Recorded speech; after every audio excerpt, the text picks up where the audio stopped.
shooting. Like, I think I have one goal in my college career outside of 10 yards. Okay. In this episode, we're going to be showing you how we set up elite players. Setting up an elite player isn't something that you can rush into. This is often their wand. It's the one that they've done thousands of hours of wall ball with, and they just get very used to it and can be very touchy when it comes to messing with their equipment.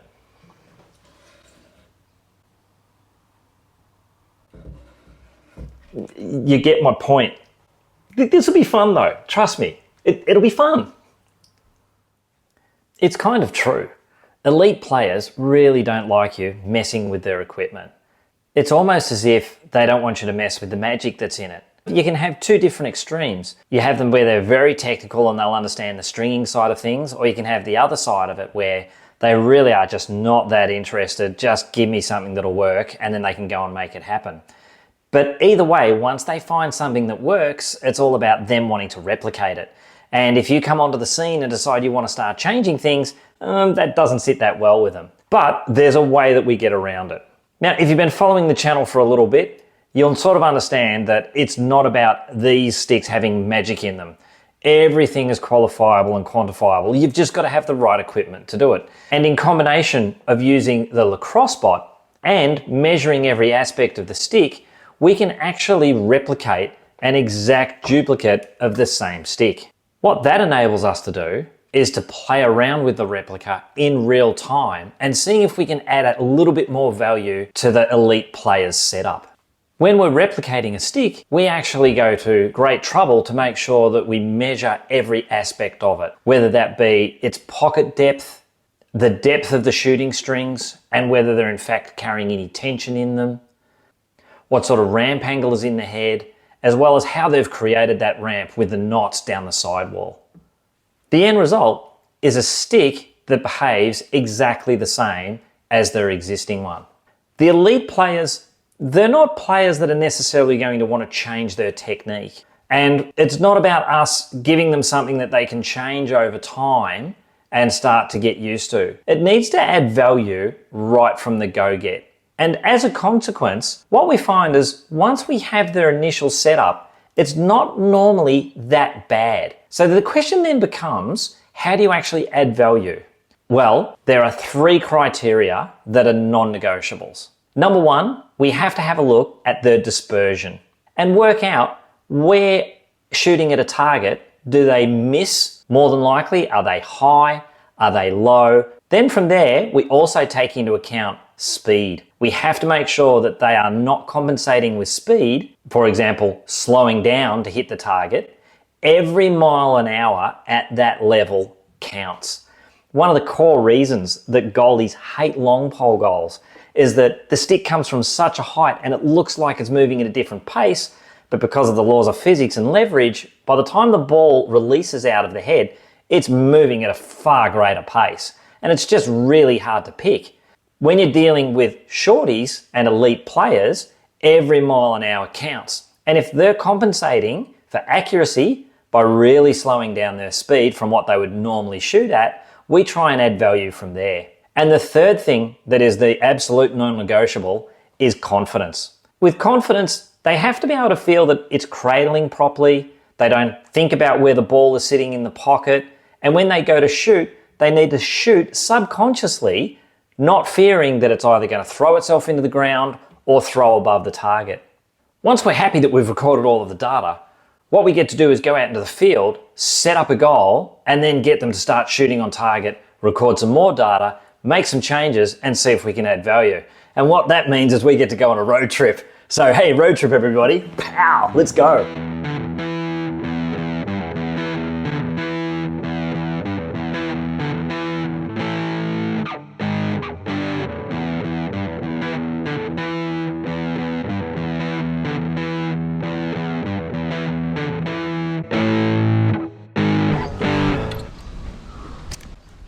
All right, Tommy Rogan, welcome to the channel. Thank you. Boom. Now, you are a D1 Lacrosse player.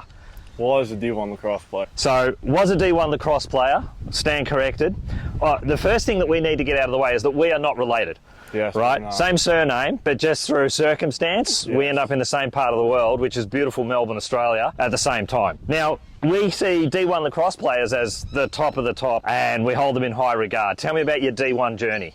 Yeah, so I'm from Long Island, New York, where lacrosse is basically the biggest sport. Like, it's a way of life on Long Island, for better or for worse. So I've been playing lacrosse since I was probably 5. My dad played lacrosse at St. John's, so lacrosse has been in my life pretty much my entire life. Grew up playing, then ended up going to Chaminade High School, which is, I mean, I'm a little biased, but the best high school lacrosse. Let's go. Let's go. In the best high school league, which is us and St. Anthony's, so a 2-man league, but it's the best league in the country. Just had an amazing experience, play with some amazing players, and then was lucky enough, I was pre the junior year commit rule, but I was lucky enough to get recruited by Dartmouth my freshman year of high school. So sometimes you got to talk to me like I'm a Labrador. What does that mean, pre-commit rule? So I'm not entirely sure when they made the rule. So I was getting recruited, and I even knew certain kids who were committing to college in 8th grade. Wow. But at some point they made a rule that you can't start talking to college coaches until September 1st of your junior year of high school. Yeah, right. But for me, I was before that rule, so I already knew where I was going to college this summer going into my sophomore year, which in hindsight was a little crazy. Yeah, right. Wow, there's a lot of pressure for a youngster. Yeah, it was. But yeah, it was kind of nice. My parents definitely were super helpful and very, like, the main reason I went to Dartmouth. It was kind of, I would never have gotten in if it wasn't for lacrosse, so it was kind of a no-brainer. Once they told me they would enroll me, it was kind of a no-brainer to commit, so fantastic. Made a decision to go to Dartmouth, and then had an amazing experience. Would not trade it for the world. Some of my best friends were on the lacrosse team with me. It was an amazing experience. Fantastic.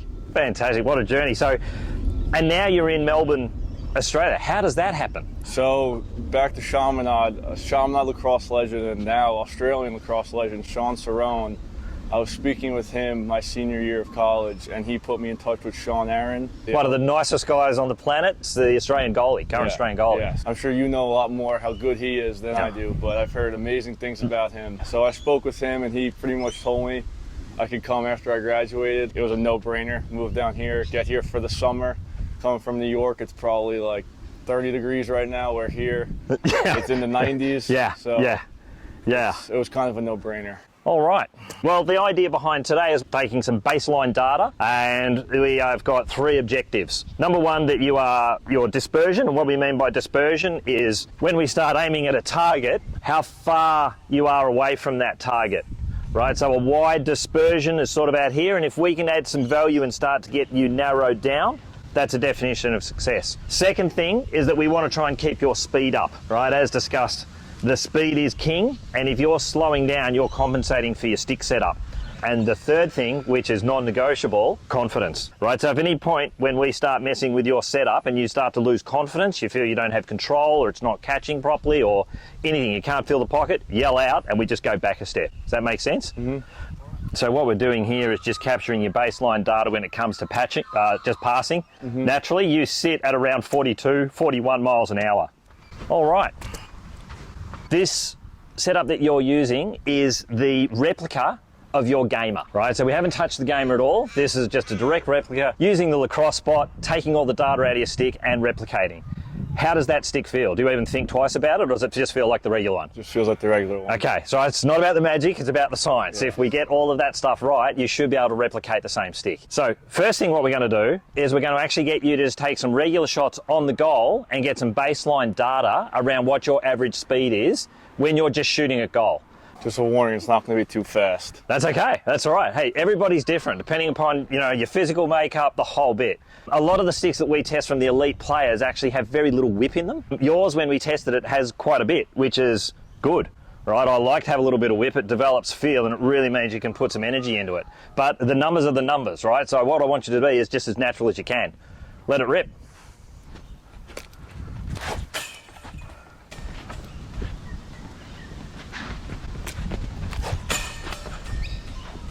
So that's 77 miles an hour, 77 miles an hour.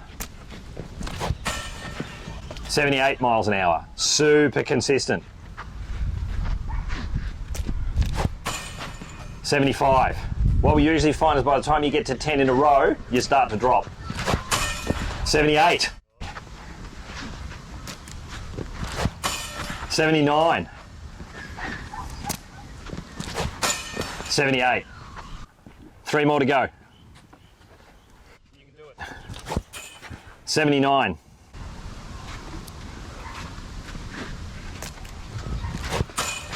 78.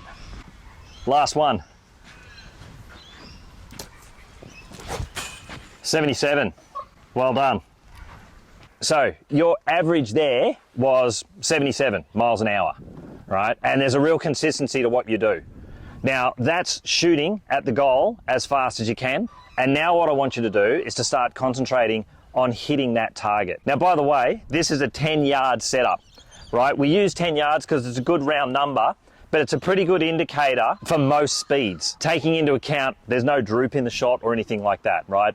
And that's not unreasonable to say that this is a good length to shoot on goal, all right? When you're ready. Good start.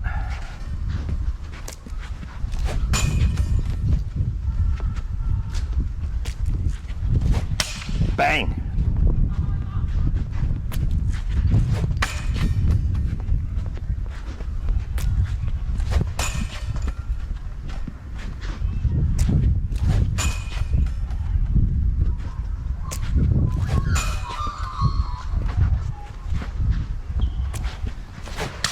Shot.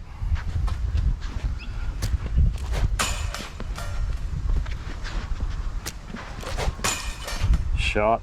Destroying our goals. Good one to end on.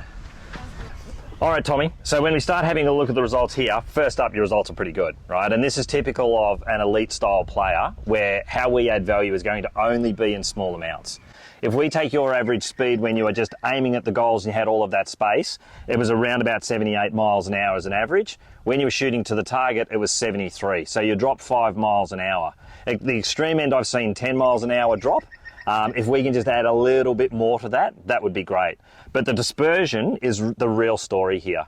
And your dispersion out of the 10 shots, there were 2 that you hit the target, you hit 1 underneath the target, and then the 7 were above. And a couple of them were out by about a foot or so to the right-hand side. Now, if we can just give you a tiny little bit more whip, right, at that top end, that'll bring that dispersion in with more shots on goal. Does that make sense? Mm-hmm. All right, so that's what we're going to do this time round, and then we'll report back again on accuracy, speed, and your level of confidence. Sounds all good. Right? There's 2 things we can do just to bring in a little bit more whip. We can first have a look at how deep that pocket is, but it's kind of right on the level for what we want. So I don't necessarily want to create more depth there, right? Ramp angle is more of a change with our sidewalls, but the easiest step from here is to just get a little bit more grab out of this bottom shooter. We've got plenty of space because we're within the 4-inch limit of what we can do, and we can actually just bring it down 1 notch, which is what we're going to do first, and just see how he feels. Tommy's a classic example of fine-tuning elite players. It's not about starting over. It's simply about using what we've learned in a step-by-step manner and just see if we can increase his performance.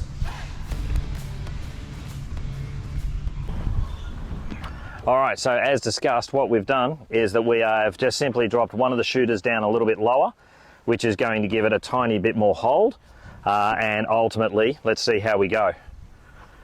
We'll just do a quick warm-up first. All right, so with your first initial throws, what does that feel like? Is the confidence still there? The confidence is still there, yes. Right. And does it feel any different? To be honest, I wouldn't say too much different. Perfect. All right, that's what we want. Because ultimately, from the passing standpoint, hasn't affected the confidence. Now it's about we'll do the 10 back on the goals and just see if it in fact made a difference. If you drop the shooting string down 1 rung, it actually has greater contact with the ball and a tiny little bit more bite. Right, so that's going to hold onto it for a fraction of a second more and hopefully pull that dispersion in from being high misses. All right, so let's do the 10 again, see how we go. 1, good start.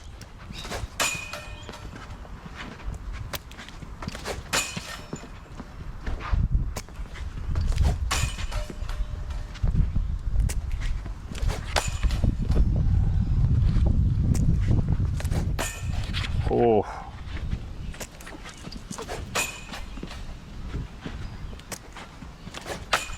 Shot. Shot.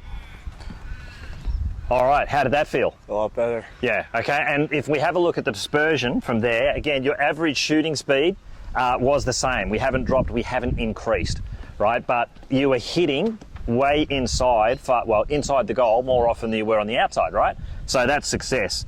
And if you have a look at it from the dispersion standpoint, your misses weren't as bad. And that's just from moving one shooting string, right? So now what I want to do is just go with one more experiment by giving you a tiny little bit more pocket, just a tiny bit more, and we'll see if you can actually just hone it in one bit more. If we can actually just get a tiny bit more pocket that way and increase our ramp angle, he's going to get an element a bit more hold and just give him a little bit more positivity. And this is something during the break-in process you've got to be careful of, because these strings and the whole setup will start to bag out and get a bit looser. So again, if you feel like you're not not shooting as well as you used to, go back and just revisit the fundamentals of the pocket. In particular, that bottom lace. And we can, if I have a look, he's sitting within legality there, but we can give it just a tiny bit more and see what result we get. You know, I definitely was not doing that for the camera. No. But I will say I might be relatively a bad guinea pig because I've always sucked at shooting. Like, I think I have one goal in my college career outside of 10 yards. Okay. So. All right, Tommy. So what we've done here is we've just given you a tiny bit more pocket, increasing the ramp angle. I'm just going to see if we can hone it in ever so slightly. But again, the three criteria, right? Dispersion, which we've tightened up. The speed didn't drop, stayed the same. And then confidence is high. Now we're just trying to put the icing on the cake to make sure that your setup really feels confident. All right, so we'll just do a quick warm up again, and then we will start doing some shots. Sounds good. Alrighty, and now we'll do the next 10 from there.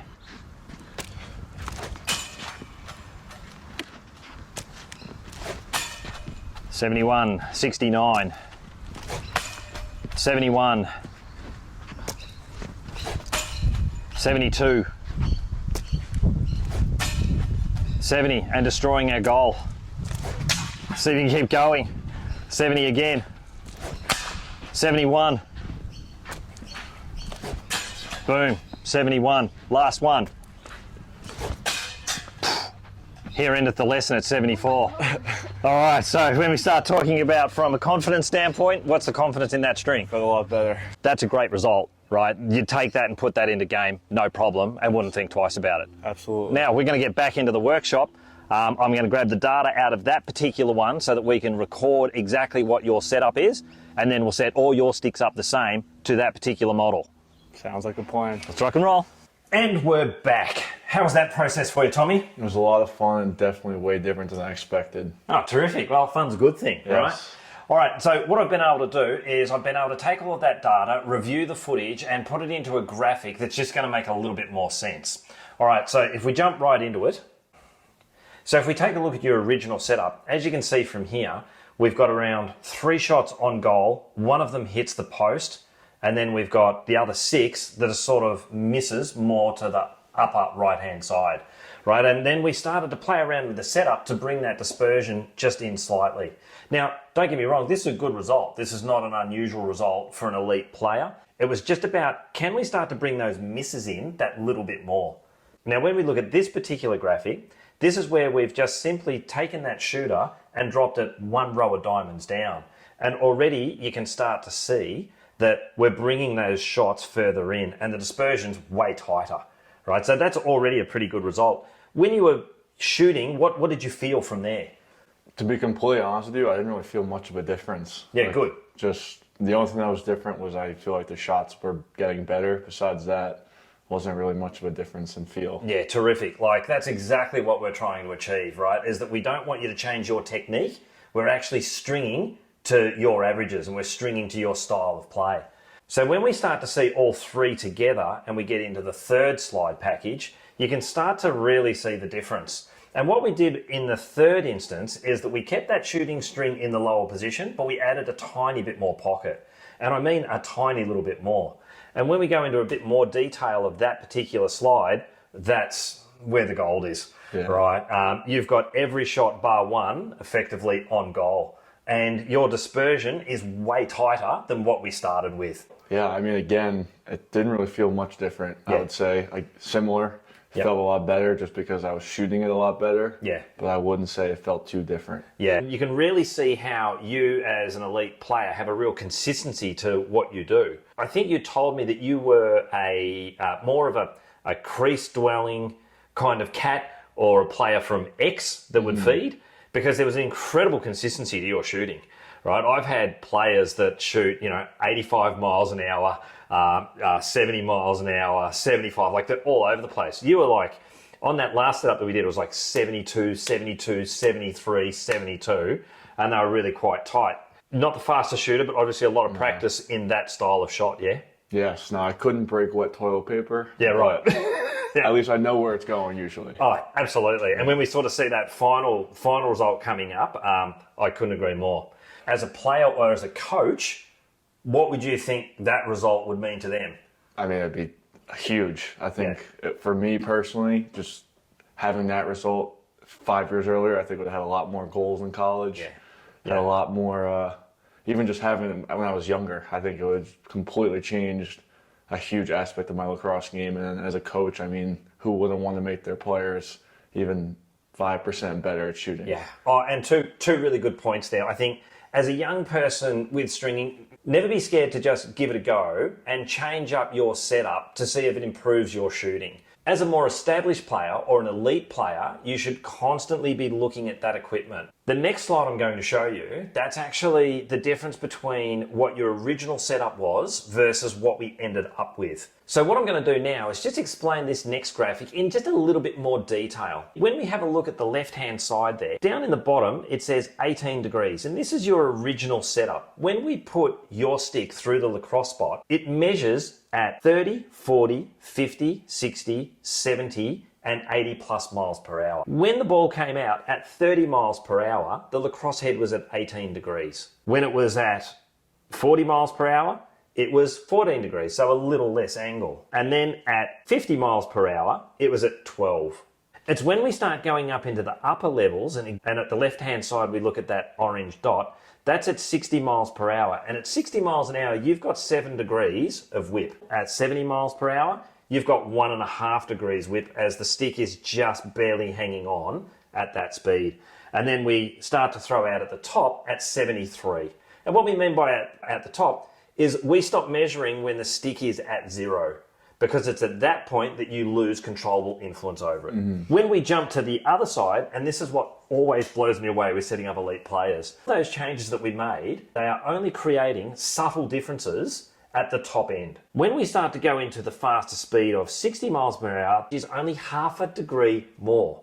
So to do that, it's holding onto the ball for a fraction of a second. But it really pulls in that dispersion.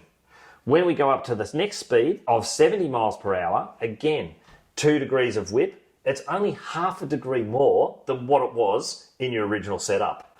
And then at the top end, it happens to shoot out at 73 miles an hour like your original setup. So the key there is that it's only a very small difference, but it makes a world of difference in your stick. Did you feel that at all?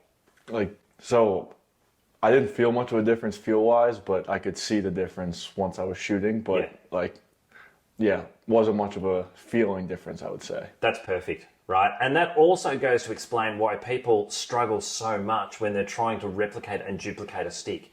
Unless you have some mechanical way of measuring it, it's nearly impossible. We're talking 0.5 degree had made such a huge difference on your dispersion. Yeah. Right? It's mind-blowing. It really is. All right, well, that sees us done this time round. Tommy, thanks for coming on the channel. It's been great having you. Did you have a good time? I had a great time. Thank you. It was awesome. That's important. And that is going to be good to go. Yeah, I appreciate that. So I will be taking this now. So thank you. You're done. Tommy, where you going, Tommy? There you have it. Elite players. Well, don't forget to like and subscribe. And until next time, stay well and play well.